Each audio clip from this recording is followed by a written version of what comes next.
2026년 5월 1일 금요일 새벽 기도에 나오신 성도님들을 주님의 이름으로 환영합니다. 오늘 우리에게 주시는 하나님의 말씀은 창세기 33장 1절로부터 20절 말씀입니다. 제가 가진 성경으로 구약성경 51면 창세기 33장 1절로부터 20절의 말씀을 제가 봉독하겠습니다. 야곱이 눈을 들어보니 에서가 400명의 장정을 거느리고 오고 있는지라.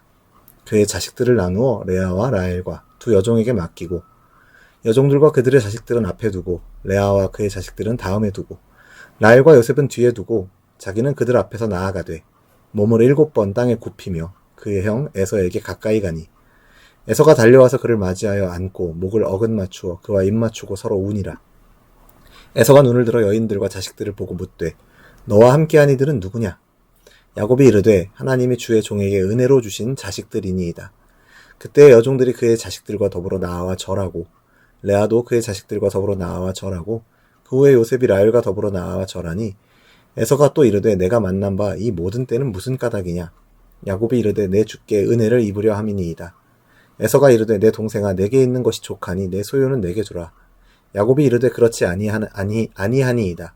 내가 형님의 눈앞에서 은혜를 입었사오면 청하건대 내 손에서 이 예물을 받으소서.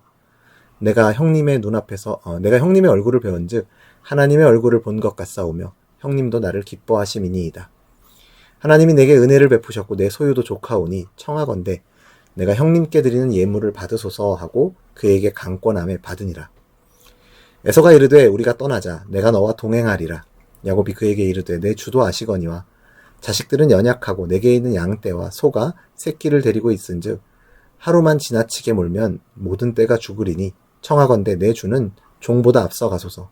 나는 앞에 가는 가축과 자식들의 걸음대로 천천히 인도하여 세일로 가서 내 주께 나아가리이다. 에서가 이르되 내가 내 종 몇 사람을 내게 머물게 하리라. 야곱이 이르되 어찌하여 그리하리이까? 나로 내 주께 은혜를 얻게 하소서 하매 이날에 에서는 세일로 돌아가고 야곱은 숫곳에 이르러 자기를 위하여 집을 짓고 그의 가축을 위하여 우릿간을 지었으므로 그 땅 이름을 숫곳이라 부르더라. 야곱이 밧단 아람에서부터 평안히 가나안 땅 세겜 성읍에 이르러 그 성읍 앞에 장막을 치고 그가 장막을 친 밭을 세겜의 아버지 하몰의 아들들의 손에서 백크시타에 샀으며 거기에 제단을 쌓고 그 이름을 엘로헤 이스라엘이라 불렀더라. 아멘. 오늘 본문은 야곱이 20년 만에 형 에서를 만나는 장면입니다. 야곱에게 에서는 과거의 죄를 떠올리게 하는 사람이죠. 속임수로 장자의 축복을 빼앗았던 기억, 형의 분노를 피해 도망쳐야 했던 기억, 다시 만나면 죽을지도 모른다는 두려움이 모두 에서라는 이름 안에 담겨 있었습니다. 그런데 오늘 본문은 그 두려움의 만남이 어떻게 은혜의 만남으로 바뀌는지를 보여줍니다. 야곱은 브니엘에서 하나님의 얼굴을 보았고 새 이름 이스라엘을 받았지만 그의 마음이 하루아침에 완전히 담대해진 것은 아니었습니다. 믿음이 있다고 해서 두려움이 즉시 사라지는 것은 아닙니다. 그러나 중요한 변화가 하나 있었습니다. 이제 야곱은 도망치지 않습니다. 예전에 야곱은 불리하면 피했습니다. 속이고 계산하고 물러서고 숨었습니다. 그러나 오늘 야곱은 가족들 앞에 섭니다. 3절을 보면 자기는 그들 앞에서 나아가되 라고 말씀합니다. 야곱은 아내와 자녀들을 뒤에 두고 맨 앞으로 나아갑니다. 아직 두려움은 남아 있었지만 더 이상 자기만 살기 위해 뒤로 숨지 않았습니다. 은혜를 경험한 사람의 변화는 완벽한 사람이 되는 것이 아닙니다. 이와 같이 도망치던 자리에서 책임지는 자리로 나아가는 것입니다. 야곱은 에서 앞에서 7번 몸을 굽혀 절합니다. 이것은 단순한 비굴함이 아닙니다. 과거의 야곱은 형을 밀어내고 앞서려 했습니다. 예전에는 축복을 빼앗기 위해 속였지만 이제는 화해를 위해서 자신을 낮춥니다. 하나님 앞에서 깨어진 야곱의 변화를 보게 되는 것이죠. 그런데 그런 야곱 앞에 놀라운 일이 일어납니다. 에서는 달려와서 야곱을 끌어안고 목을 어긋 맞추고 입을 맞추고 함께 웁니다. 야곱이 예상했던 것은 심판하는 형의 얼굴이었는데 그 형의 얼굴이 은혜의 얼굴로 바뀐 것입니다. 그래서 야곱은 뒤에서 이렇게 말합니다. 내가 형님의 얼굴을 배운즉 하나님의 얼굴을 본 것 같사오며. 야곱은 에서의 얼굴에서 하나님의 은혜를 봅니다. 여기서 우리는 중요한 사실을 보게 되죠. 야곱만 변한 것이 아닙니다. 에서의 마음도 하나님께서 준비시키셨습니다. 야곱이 아무리 예물을 준비하고 절을 해도 에서의 마음이 분노로 가득했다면 화해는 이루어질 수 없었습니다. 화해는 인간의 계산만으로 완성되지 않습니다. 하나님께서 야곱의 마음을 낮추시고 에서의 마음을 부드럽게 하셨습니다. 우리도 살아가다 보면 마주하기 어려운 사람이 있습니다. 이름만 떠올려도 마음이 불편해지는 관계가 있습니다. 지나간 말 한마디, 오해, 상처, 죄책감 때문에 피하고 싶은 사람이 있습니다. 그런데 하나님은 때때로 우리에게 그 도망치던 관계 앞에 서게 하십니다. 그것은 우리를 무너뜨리기 위해서가 아니라 은혜가 두려움보다 크다는 것을 보게 하시기 위해서입니다. 성도의 관계의 회복은 언제나 기도의 자리에서 시작되어야 합니다.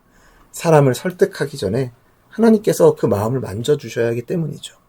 그렇게 해서 화해하게 된 이후에 에서는 야곱에게 함께 세일로 가자고 제안합니다. 또 자기의 사람들을 남겨서 호위하게 하겠다라고 합니다. 겉으로 보면 매우 친절한 제안입니다. 이제 화해했으니 함께 가면 좋을 것 같습니다. 그러나 야곱은 정중하게 거절합니다. 자녀들이 연약하고 가축대가 새끼를 먹이고 있으니 천천히 가겠다라고 말을 하죠. 그러나 사실 더 깊이 생각해 보면 야곱은 에서의 길로 갈 수 없었습니다. 에서는 세일로 돌아가고 야곱은 약속의 땅으로 가야 했기 때문이죠. 화해는 했지만 같은 방향으로 살아갈 수는 없었습니다. 좋은 관계가 곧 옳은 길을 뜻하지는 않기 때문이죠. 화해는 관계의 회복이지만 순종은 방향의 문제입니다. 은혜를 경험한 사람은 사람과의 평화를 소중히 여깁니다. 하지만 사람의 호의에 붙들려서 하나님의 부르심을 잃어버리지는 않습니다. 야곱은 에서와 화해했지만 에서의 땅에 머물지 않았습니다. 왜 그렇습니까? 그는 약속의 땅을 향해 나아가야 했기 때문이죠. 마침내 야곱은 가나안 땅 세겜에 이릅니다. 18절은 그가 평안히 가나안 땅 세겜 성읍에 이르러 라고 말하고 있습니다. 오래전 베델에서 야곱은 형을 피해 도망가던 길에 하나님께 서원했습니다. 하나님께서 나와 함께 계시고 나를 지켜주시고 평안히 아버지 집으로 돌아오게 하시면 여호와께서 나의 하나님이 되실 것이라 라고 말했죠. 그리고 그 기도가 응답되었습니다. 야곱은 빈손으로 떠났지만 큰 가족과 많은 소유를 가지고 돌아왔습니다. 라반의 손에서도 건짐을 받았고 에서의 분노에서도 보호를 받았습니다. 무엇보다도 하나님께서 약속하신 대로 그를 다시 약속의 땅으로 돌아오게 하셨습니다. 야곱은 그곳에서 땅을 사고 장막을 치고 제단을 쌓습니다. 그리고 그 제단의 이름을 엘 엘로헤 이스라엘, 하나님, 이스라엘의 하나님이라고 부릅니다. 이제 하나님은 단지 아브라함의 하나님, 이삭의 하나님만이 아닙니다. 야곱은 하나님을 나의 하나님, 이스라엘의 하나님으로 고백합니다. 이것이 무엇입니까? 야곱은 도망자로 떠났지만 돌아오는 모습은 예배자의 모습으로 돌아오는 것을 보게 됩니다. 신앙은 한 번의 체험으로 끝나지 않습니다. 브니엘에서 하나님을 만난 것이 끝이 아니었죠. 그 만남은 에서 앞에서의 낮아지는 삶으로, 또 약속의 땅을 향한 순종으로, 마침내는 제단을 쌓는 예배로 이어지는 것을 우리는 이 야곱의 삶을 통해서 보게 됩니다. 말씀을 맺겠습니다. 사랑하는 성도 여러분, 오늘 우리에게도 다시 질서를 회복해야 할 부분이 있을 수 있습니다. 피하고만 있던 관계가 있을 수 있습니다. 하나님의 뜻보다 사람의 호의나 안정감에 기대고 싶은 마음이 있을 수 있습니다. 혹은 하나님께서 은혜로 여기까지 인도하셨는데도 아직 제단을 쌓지 못한 삶의 영역이 있을 수 있습니다. 야곱은 형과 화해했습니다. 그러나 거기서 멈추지 않았습니다. 약속의 땅으로 갔고 제단을 쌓았습니다. 관계 회복은 귀한 은혜입니다. 그러나 그 은혜가 무엇으로 완성되는가? 우리는 오늘 야곱의 삶을 통해 예배로 완성되어야 함을 보게 됩니다. 오늘 하루도 예상했던 두려움이 예상치 못한 은혜로 바뀌게 하시고, 회복된 관계 속에서도 하나님이 기뻐하시는 그 길을 걸어가는 것, 그 길을 잃어버리지 않게 하심으로 그러한 하나님의 도우심과 인도하심 가운데서 우리의 삶 곳곳에 다시금 예배의 제단이 세워지는 은혜가 저와 여러분의 삶 가운데 있기를 주님의 이름으로 축원합니다. 기도하겠습니다. 하나님 아버지, 오늘도 우리를 말씀과 기도의 자리로 인도하심을 감사드립니다. 야곱처럼 우리 안에도 피하고 싶은 관계가 있고 마주하기 두려운 자리가 있습니다. 그러나 오늘 말씀을 통해 은혜가 두려움보다 크다라는 것을 다시금 기억하게 하심을, 붙들게 하심을 감사드립니다. 주님, 우리가 도망치던 자리에서 책임지는 자리로 나아갈 수 있도록 우리에게 힘을 주옵소서. 우리의 관계가 우리의 계산이 아니라 하나님의 손 안에서 회복되게 하시고 사람의 마음을 움직이시는 하나님을 신뢰하며 먼저 기도의 자리로 나아가는 우리가 되게 하여 주옵소서. 또한 우리가 사람의 호의와 안정감에 붙들려 하나님께서 부르신 방향을 잃어버리지 않게 인도하여 주옵소서. 야곱이 에서와 화해하고도 약속의 땅을 향해 계속 나아갔듯이 우리도 관계의 평화를 누리면서도 하나님 부르신 소명의 길에서 벗어나지 않게 붙들어 주옵소서. 마침내 우리의 삶 곳곳에 엘 엘로에 이스라엘, 하나님, 나의 하나님을 고백하는 이 예배의 제단이 세워지게 하여 주옵소서. 오늘도 도망자가 아닌 예배자로 하루를 시작하게 하여 주옵소서. 그렇게 인도하실 것을 믿고 감사드리며 예수님의 이름으로 기도드립니다. 아멘.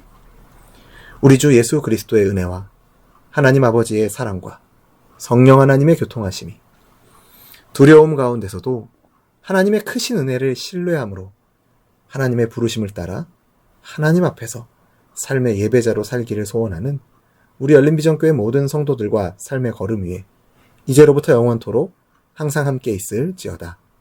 아멘.